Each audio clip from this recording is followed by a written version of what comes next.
transmitir, entonces... Pónganse video, están muy oscuros. Ay, güey, mi video sale muy gordo, déjalo, pongo a dieta el cabrón. Ya me veo ahí. Y luego ni se mueve. Ahí estoy, ya. Oigan, ya estamos en vivo, digo, nomás. Que Isidro. modere Ernesto. Bueno. No, Isidro va a moderar. ¿Qué reunión es esta? La 98, ¿no? La 98, muy bien. Bueno, pues bienvenidos a la reunión número 98 de Círculo Lovecraftiano y Horror. No, Recuerden, 99. 99. Ya casi es la 100. Ya estamos en un número místico. 99. Recuerden que pues esta es una fusión de las reuniones que se hacían originalmente en Monterrey, mes tras mes, con las reuniones que se hacen se venían haciendo en el Distrito Federal cada semana. Y estamos ahora, pues, debido a las circunstancias actuales, pues, haciéndolas vía virtual, ¿verdad? Para esta semana seleccionamos 3 textos que se buscó que tuvieran alguna relación, si fuera mínima, con el concepto del diablo o con el concepto de lo diabólico, ¿no? El primero de ellos es, ¿quieren que sea primero el de Rómulo Gallegos? Sí. Sí, es de un autor venezolano muy conocido, influencia de García Márquez, un autor importante del habla hispana que se llama Rómulo Gallegos y que publica este cuento que se titula El Diablo. ¿Cómo se titula? Perdóname, a ver si ahí sí lo tienen apuntado. Se me fue el nombre. Crepúsculo del Diablo. El Crepúsculo del Diablo. El Crepúsculo del Diablo es un cuento cortito que lo pueden encontrar por ahí en Ciudad Ceba. Yo lo leí hace algunos años en una biblioteca de la uni y me pareció interesante, por eso se seleccionó para esta ocasión. No sé si alguien nos quiera relatar una breve sinopsis. Como es muy cortito, realmente pues no hay mucho que decir. Es más lo que cuenta, cómo está escrito, que lo que narra, aunque sí tiene algo interesante en la trama, ¿no? Ahí detrás de todo lo que plantea. No sé si alguien nos quiera decir un breve resumen. Si es muy breve, yo me lo aviento, porque no me acuerdo Adelante. muy bien y lo leyeron temprano. Ok, está bien. Perdón, okay. Antes de seguir, solo se me hacía muy interesante que este autor fue nominado al Nobel de Literatura en 1960.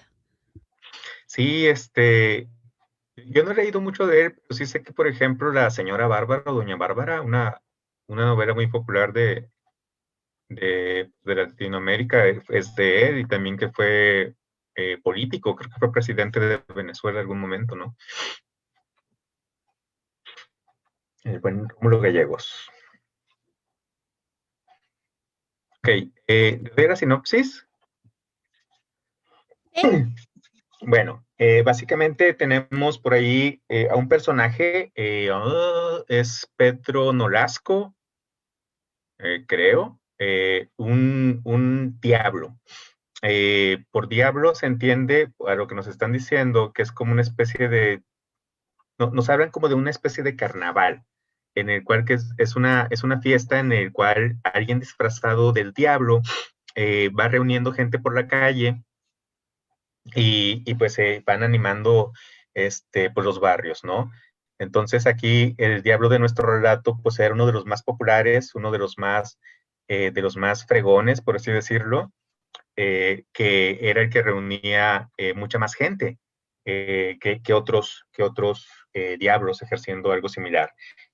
Lo que lo hacían, o más bien la tradición dictaba que fueran latigazos, es decir, con ellos iba arengando a la gente y cuando alguien trataba de escaparse de la especie de procesión, pues a latigazos lo regresaban hacia las filas, ¿no?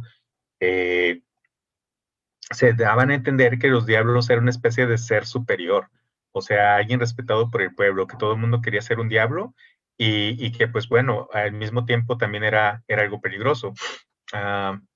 Este diablo, Nolasco, estaba relacionado con una parroquia, la parroquia de la Candelaria, y pues era ahí donde ejercía su poder, ¿no? Su dominio. Luego por ahí se nos habla como cuando había los carnavales, que era cuando ejercían esta actividad, por ahí de repente se hacían como una especie de retas entre diablos. y era la fama que tenía Pedro Nolasco de su capacidad como diablo, que la refrendó varias veces cuando tuvo enfrentamientos con otras congregaciones de este tipo. Por ahí nos habla del encuentro que tuvo con un representante de San Juan, que tenían pique con los de la Candelaria, y que un día se animaron a invadir los dominios de Pedro Nolasco. Y habla de cómo Pedro Nolasco, en lugar de esperar a que llegaran los invasores, pues corrió junto con su turba contra ellos, y habla acerca de cómo lo agarró a cuereazos, o lo cuereó, lo latilló, inclusive destrozándole por ahí su disfraz, que pues obviamente implicaba el tener algunos cuernos, y dejándolo lastimado. Entonces, pues así fue ganando su fama, ¿no? De que era el diablo más poderoso con el que nadie se atrevía a meterse, y pues muy respetado. Hasta que de repente por ahí comete un error, y es de que entre las filas de la muchedumbre que él arredreaba, había un muchachito que aparentemente, pues, el típico junior, tenía algo de influencia, y Nolasco le dio un latigazo de más. Entonces, por ahí se lo llevó la policía. Eso fue, o nos lo marcan como el inicio del dicho crepúsculo del diablo, en el cual su autoridad empezó a menguar un poquito. Y más adelante nos topa, o más bien, la anécdota principal del relato es de cómo está Nolasco junto con otros diablos por ahí viendo la mascarada del nuevo carnaval. Sin embargo, ya los diablos ya no son lo que eran antes. Ahora son figuras meramente decorativas, que a mí me recordaron más al viejo de la danza de los matachines de aquí de México, pero ya no eran los líderes. Entonces, él está indignado y siente mucha vergüenza de ver quiénes son los líderes nuevos, los que mueven todo el pandero. Nos habla acerca de un tipo disfrazado de payaso, con una sombrillita en la mano y con otro un abanico, y que actúa de un modo afeminado, que era algo que le molestaba demasiado a Nolasco, y le hacía sentir mucha vergüenza. ¿Cómo era posible que esta multitud hubiera dejado de seguir al diablo, al símbolo de poder que representaban, para ahora seguir a un payaso que encima ni siquiera era varonil, sino así todo afeminado? Entonces, eso le causa una indignación tal a Nolasco, que decide asistir al carnaval de nuevo vestido como el diablo de la Candelaria, tratar de retomar su antiguo papel. Y sin embargo, cuando al final lo logra, o cuando al final se presenta, y cuando parece que por ahí está logrando atraer nuevamente a la gente que en el pasado lo seguía, llega el payaso y pues básicamente le quita el poder, así como si nada, y hace que la gente lo corretee. Con tan mala fortuna que en la corretiza que le dan a Nolasco, el cual pues ya se da cuenta de la realidad, de que definitivamente su poderío como diablo, su fama ya está determinada, está destronado, y no me acuerdo si mencionan si algo pasa con los cuernos de su disfraz, si se le rompen o no, pero bueno, o sea, el caso es de que arranca corriendo, huyendo de la horda que ahora lo persigue, a la cual sigue siendo asusada por el payaso, que en un punto dado, en un momento determinado, manda que lo apedreen.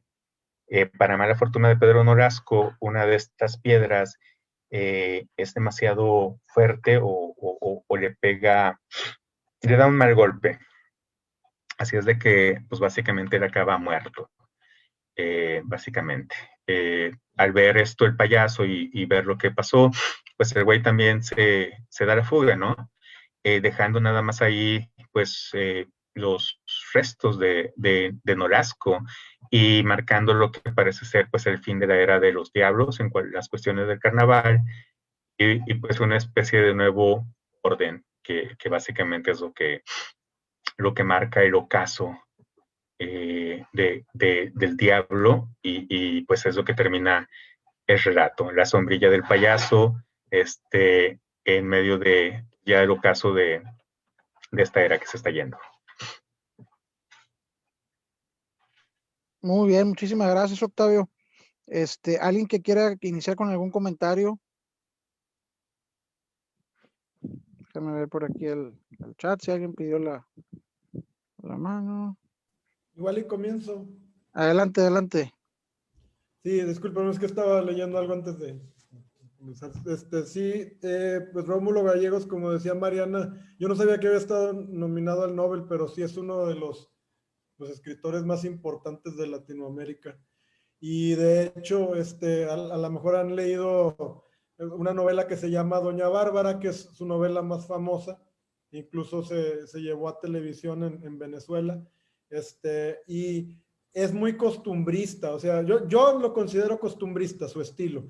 Aunque creo que ahí había, en la página donde lo subieron el cuento venía como que una breve análisis y no lo mencionaban costumbrista. No recuerdo qué estilo le ponían a este cuento, a este relato, pero a mí sí se me hizo costumbrista, que era lo que él dominaba. Él también fue presidente, fue de los primeros presidentes así de elecciones libres en el Cono Sur, y pues lamentablemente después lo tumbaron con un golpe de estado, como siempre Venezuela ha estado dominada por estos seres terribles que son los generales militares.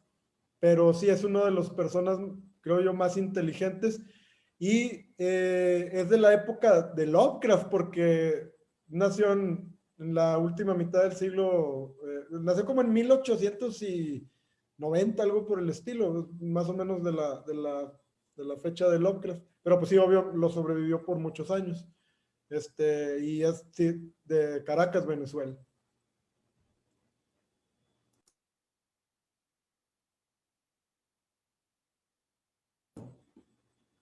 Ciro. Muy bien, muchas gracias, Chago. Y vamos a leer algunos comentarios acá de Facebook, ¿verdad? Por aquí nos comenta Caro Mansur, absolutamente necesario, es un ángel caído, ¿sí? Merece ser redimido. Nos manda saludos Nicole Elizabeth Cruz Rivera desde Tocopilla, Chile. Un saludo hasta allá, ¿sí? Y nos manda saludos Sánchez David desde Envigado. Muchas gracias por acompañarnos, David. Y saludos desde Perú, de Kelly Goodman. Muchísimas gracias. Un saludo hasta allá, Kelly. Muchas gracias por acompañarnos, David. Y saludos desde Perú, de Kelly Goodman. Continuamos entonces. Vamos a ver. Perfecto.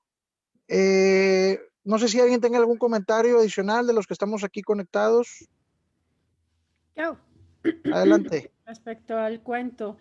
Sí, como comentaba Santiago, a mí, y bueno, que mencionaba Octavio, sí, te trae estos recuerdos de la infancia cuando estaban los matachines, que justamente eran por estas épocas, ¿no? También. Y que, bueno, anteriormente era la representación del diablo y ahora los ves hasta con máscaras de, ay, la policía, de Chucky, hasta máscaras del Chucky, El ¿no? diablo. Sí, ándale, ya viene. Pero más allá de eso, creo que, digo, es como que también este conflicto hasta cierto punto entre las tradiciones, o sea, lo tradicional, lo viejo, hasta lo arquetípico, por así decirlo, y cómo viene algo más, que en este caso es como mencionas, como mencionaba Isidro, bueno, pues es como este payaso, como con ciertas, como una representación hasta ciertamente diferente, que bueno, obviamente también los payasos nos generan miedo, nos generan temor, sí, pero es como bueno, diferente, ¿no? O sea, a la parte tradicional, me recuerdo mucho también, pues a todas estas novelas o cuentos góticos que ya hacían como mención al diablo, como esta naturaleza la naturaleza que de alguna manera te transgrede, que te orilla a pecar o a hacer algo que al final ocurre aquí, ¿no? O sea, como cualquier pueblo del centro de México, bueno, no cualquiera, algunos que tienden a lapidar gente que viene afuera. Bueno, digo lo mismo acá, ¿no? O sea, como cambia algo, intenta introducirse de nuevo, siendo que era parte de, pero ya es desconocido, y pues el pueblo como una buena masa agresiva, pues terminan violentándolo, ¿no? De alguna forma. Entonces, yo creo que sí es la lucha entre ciertas épocas, ¿no? Que hemos vivido. Perdón, nada más rápido. En Sudamérica se vivió un movimiento social muy parecido a, a lo que se vivió en México en el pueblo de Tomochic, en Chihuahua. Me refiero no a la Venezuela de Rómulo Gallegos, sino a Brasil. En Brasil, en un pueblo llamado Canudos, de la zona desértica del nordeste, un, pues un líder de una secta, el consejero, decidió que el sistema métrico decimal era invento del diablo y que la república era invento del diablo. En Brasil tenían un emperador y luego tuvieron una república que quiso introducir, entre otras cosas, el sistema métrico decimal. Y el consejero pues se levantó en armas junto con su gente. Claro, había otros agravios sociales, ¿no? Un mal reparto de tierras, pobreza extrema, en fin. Y a finales del siglo XIX, o en la segunda mitad del siglo XIX, pues el movimiento de Canudos provocó 3 o 4 expediciones del ejército federal brasileño hasta que fue aplastada completamente. Entonces, estas tensiones entre barbarie, entre comillas, y civilización, entre comillas, pues son un poco las tensiones entre el diablo y, bueno, la concepción cristiana del diablo y de Dios, es decir, esta lucha de opuestos que en todos los países de América Latina las hemos tenido. Muchísimas gracias, Mariana y Ramón. Adelante, Morgan. Ahí viene Morgan. Bueno, primero yo, a mí me gustó mucho el cuento porque, como mencionó Octavio y también Mariana, lo relacionamos los mexicanos con los matachines o este tipo de cosas. Me parece una muy buena manera de hacer, digamos, una especie de burla con esto del payaso, cómo van cambiando los tiempos. La gente se deja llevar, porque este tipo, este viejo de la danza, por decirlo de alguna manera, los azotaba y decía que les gustaba ser golpeados por él precisamente. O sea, la gente estaba adicta al maltrato que les daba este tipo, ay, ¿cómo se llama? Pedro Nolasco, Pedro Nolasco. Pedro Nolasco como el santo ese español. Pero se me hace interesante cómo viene una nueva figura y la gente se va como lo nuevo, a lo mejor como pasó en algún momento con la televisión o siempre que viene algo nuevo te deja en ridículo y él se siente, oye, me están quitando mi lugar. A muchos de los que ya somos más grandes, que tenemos más de 40 años, pues sí pensamos a veces lo mismo, de que ya me quitaron mi lugar estos jóvenes de ahora, pero por eso mismo, y porque pues es de Rómulo Gallegos, que como decías, uno de los escritores más importantes de habla hispana, le voy a dar un 10 de una vez. Y aquí estoy. Muchísimas gracias. ¿Quieres participar, Morgan? Sí, quiero decir que me gustó mucho. Igual por lo mismo la decadencia de una etapa y la entrada en otra. O sea, el payaso ahorita es tan anticuado que ya lo ves como algo ridículo, pero le decía a Santiago, o sea, imagínate cuando entraron las muñequitas o los superhéroes ahorita, los shows de infantiles de niños o lo que sea, o sea, es el cambio de algo que estaba bien asentado a algo nuevo que va saliendo, es como el reggaetón y esas cosas que no nos gustan, ¿no? Va a ganar, o sea, va a atraer al nuevo público. Incluso cuando lo que está establecido ni te guste, o sea, no les gustaba que los atacara el diablo, pero pues es lo que hay, es lo que nos divierte y pues hay que hacerlo. Entonces sí se me hizo muy interesante como también hay la caída de la religión y todo esto. Me gustó bastante, le pongo 10. Muchísimas gracias, Morgan. Adelante, Octavio. Ya. Bueno, coincido también con que es un texto de un carácter costumbrista muy marcado. Bueno, no quiero entrar en polémica de si es válido leerlo en un círculo de horror o de literatura fantástica. Es un buen texto entre sí. En particular me gusta mucho, o lo que se me hace interesante del texto es como, algo como lo que ya comentó Ramón, en cierto modo, aunque se trate de una tradición de Venezuela, esté ambientado en Venezuela, escrito por un venezolano, etcétera, etcétera, no deja de tener rasgos que son comunes para toda Latinoamérica, para todos los que sufrimos el proceso de colonización por parte de España y que tuvimos una religión impuesta, en este caso el cristianismo, el catolicismo. Se me hace muy interesante, como quiera, el hecho de que en su primera etapa, cuando empezó a propagarse el cristianismo entre los pueblos indígenas latinoamericanos o hispanoamericanos, el diablo siempre tuvo esta connotación negativa, o se usó como elemento para lograr la conquista espiritual de América, siempre con la carga negativa. Todo lo que sobrevivió de nuestras culturas de tradición, de algún modo se volvió satánico, se volvió diabólico, y de este modo asumió una connotación negativa y se volvió un instrumento de colonización. Entonces se me hace muy interesante cómo este autor utiliza esta figura como el ideal a seguir, porque es un ideal, al final de cuentas, o está proponiendo en su texto una confrontación, como ya lo dijeron, entre lo viejo y lo nuevo, que al final de cuentas no deja de ser un gatopardismo. Y sin embargo no está abogando por un regreso hacia las raíces verdaderas de su cultura, sino está abogando por un regreso hacia ese estatus de colonización o esa etapa de colonia en la que probablemente, pues bueno, había mayor probabilidad para detentar el poder de un modo determinado, que es el que nos está mostrando por allí el autor del relato. Entonces, digo, hace poco me leí algo llamado El Campanario, que es una novela costumbrista de la época de la Revolución, en la que al final de cuentas el autor también fue gobernador de Guadalajara, ahorita se me está yendo el nombre, pero al final de cuentas abogaba por lo mismo.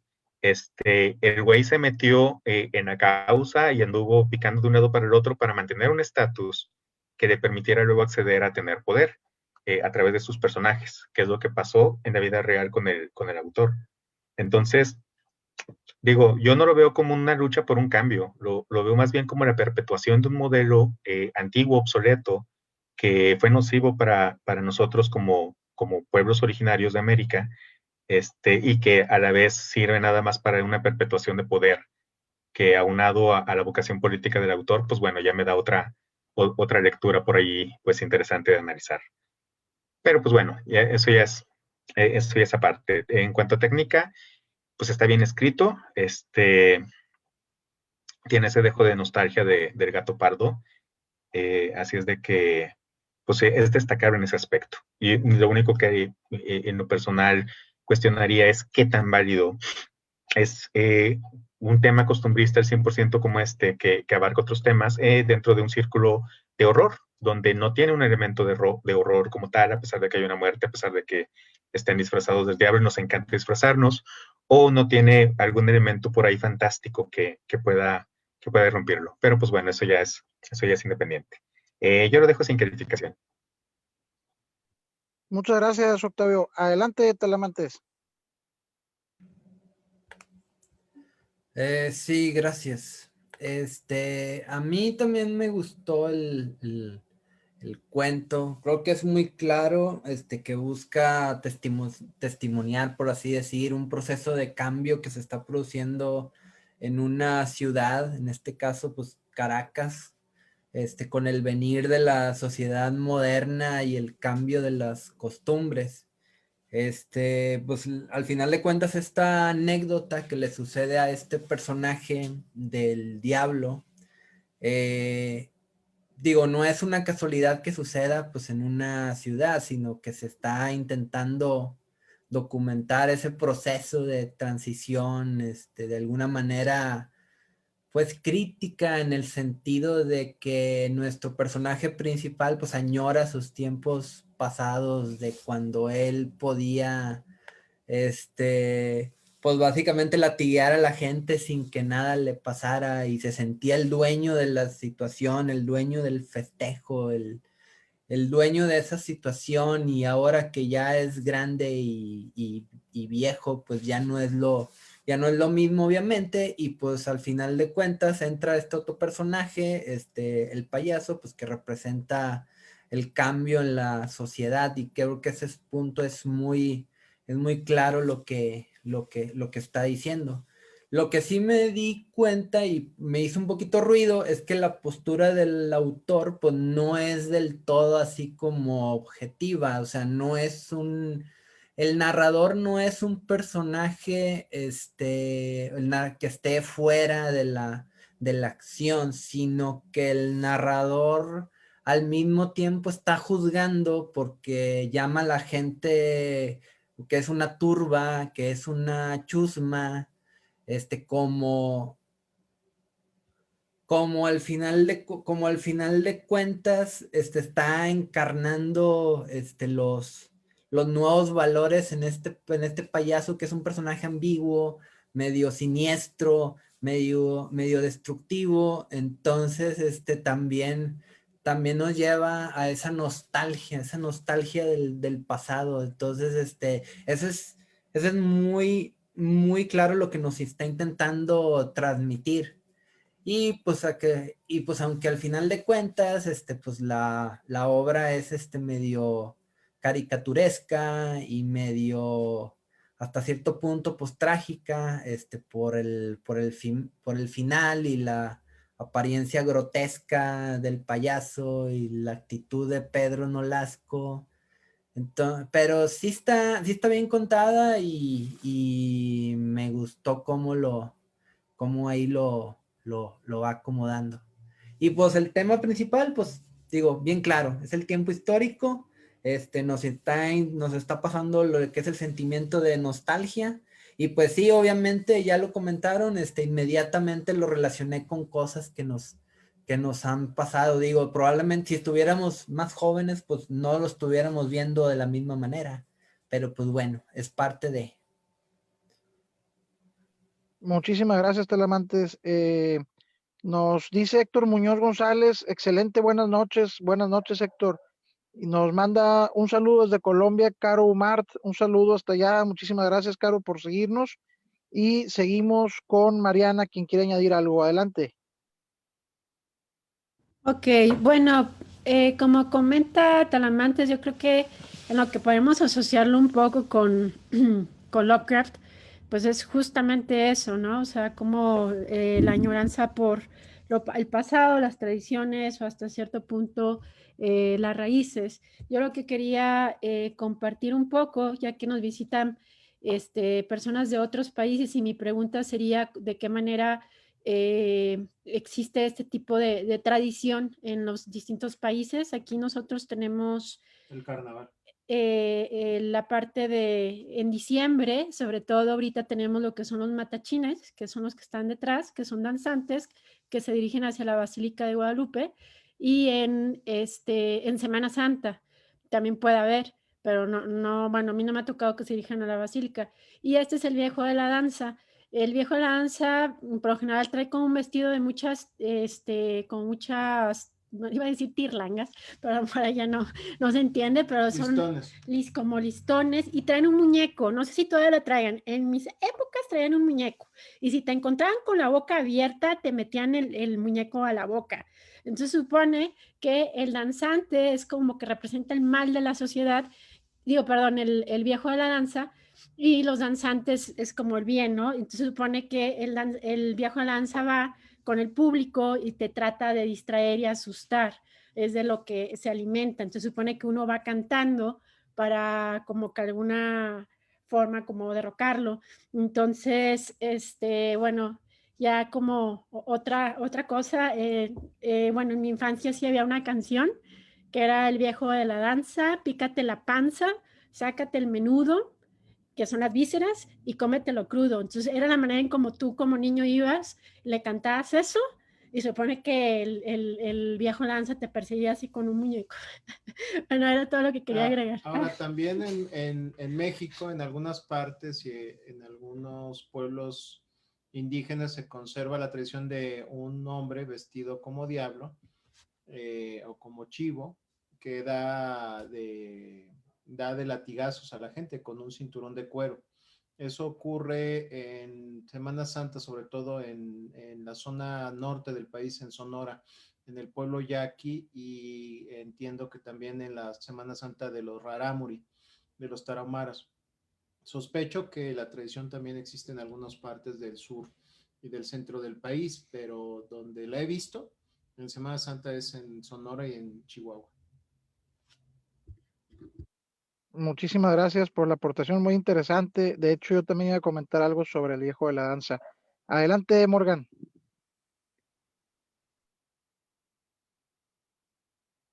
Ahí viene Morgan, por lo pronto les canto, viejo de la danza, pícate la panza, sácate el menudo, cómetelo crudo. Esa me la cantaba mi papaito. Ahí va Morgan. Nada más quería agregar obvio no es de terror, pero esta situación de apedrear a alguien a la muerte, pues me recordó a Shirley Jackson, a la lotería, obvio, pero ahí pues este señor escritor fue primero, entonces ¿será influencia de ella? No tiene mucho que ver, nada más la situación me lo recordó. Era todo. Por cierto, dos premios Nobel ganaron el premio Rómulo Gallegos en su juventud. Uno fue Mario Vargas Llosa y después García Márquez. Qué ironía, ¿no? Y él no ganó el Nobel. Sí. Sí, de hecho, yo tuve duda, me acordé del cuento y no me acordaba del todo cómo era, si tenía alguna pizca de algo sobrenatural, digo, porque lo leí hace algún tiempo, entonces lo volví a leer para ver si lo agregaba, y sí, obviamente dudé de ponerlo, no, porque no es terror, hay que ser honestos, no es terror. Al final, digo, forzándolo un poco, pues sí me decidí por esa imagen, de que, pues si te persiguen unos niños asustados por un payaso, con sombrilla, que como que sí le añade algo, ¿no? A la imagen del payaso, y para apedrearte y te matan, pues sí se me hizo como que era una imagen aterradora, aunque obviamente no se ve natural, pero sí es algo pintoresco, porque la combinación de cosas que se den para que eso pase, pues sí está medio extraña, ¿no? Pero también, de hecho, en efecto, como dice Morgan, hemos leído algunas otras cuestiones de lapidaciones, como ese cuento, aquel de la lotería Shirley Jackson, del cual tiene un video Marilyn Manson basado en esa misma idea de lapidar a alguien. Entonces, yo también me acordaba del viejo de la danza, porque me acuerdo que yo discutía con una tía hace mucho, cuando estaba niño, sobre ese tema de que te metía el muñeco en la boca, porque yo decía, para mí era inconcebible que lo hiciera, o sea, ¿por qué, tiene el derecho a hacer eso, no? Pero es donde entendemos el contexto de las tradiciones. Ahora, no sé a ustedes hasta qué punto les pueda parecer que Rómulo Gallegos, siendo una persona que se dedicó a la política, de alguna manera pudiera estarnos dando un simbolismo de esta situación, porque lo que dijo Talamantes es muy cierto. Él como autor no es imparcial, pareciera estar a favor del diablo. Entonces, tanto porque nos narra de manera trágica su caída, ¿no? Como nos dice los defectos de la parte que lo ataca, tanto el payaso como la gente. ¿En qué medida pudiera él estar a lo mejor inconscientemente representando a esa figura política que de alguna manera tiene un poder eh, otorgado para latiguear a la gente, pero que luego viene un payaso nuevo de la política, lo quita, y pues el anterior se convierte poco menos que en el enemigo público? No sé si puede hacer una interpretación también por ahí válida. Y no sé si alguien tenga por ahí más algún comentario, y si no, estamos por aquí. A ver, adelante, alguien que quiera compartirnos alguna reflexión. Oye, pues nada más así rápido, no es tanto que el payaso lo sustituya, sino que él se metió primero con la persona equivocada, y eso lo hizo dudar un poco de su poder sobre las masas, por así decirlo. Y por eso decidió retirarse estando en la cima o despechado o algo, Y después que llegó el payaso, después de cierto tiempo, fue cuando él añoró pues, ¿cómo decirlo? Su época de gloria, por así decirlo. Es cierto, porque sí se toca el tema de las influencias, muy común en Hispanoamérica, ¿no? De esta cuestión de que pues él se metía con todos y era una tradición aceptada, pero cuando lo hizo con la persona equivocada, por ahí con un niño, digamos, rico o influyente, fue donde vinieron las consecuencias reales que para los otros no existían, porque era una tradición o algo aceptado, incluso aunque fuese algo ambiguo, porque hay una cierta forma de abuso ahí también, ¿no? Algo muy hispanoamericano también, o sea, que a veces la tradición o la costumbre puede más que ciertas cuestiones, digamos, elementales de la ley. ¿Algún comentario? ¿Alguien que quiera decir algo más, o calificar? Muy bien. Bueno, pues entonces ya nada más para cerrar, no sé si alguien está apuntando las calificaciones. Es que nada más tengo hasta ahorita el 10 mío y el 10 de Morgan. Por favor, alguien repítalas para hacer la sumatoria. Octavio, ¿dijiste calificación, Mariana y Ramón?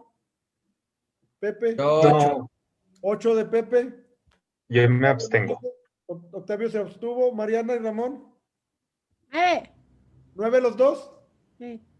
Ok, Sí, yo 9 también. 9. 9. ¿Alguien por allá? ¿Alguien Felipe, más? Laura, Ernesto. Perfecto. Entonces, Va con un esto, segundo. muy bien. Ahorita nos dice Santiago la calificación. Con esto cerraríamos esta parte de la transmisión, que es el cuento de Crepúsculo del Diablo de Rómulo Gallegos.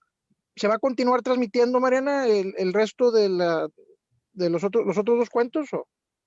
Si quieren, nos tomamos un break de 5 minutos y regresamos.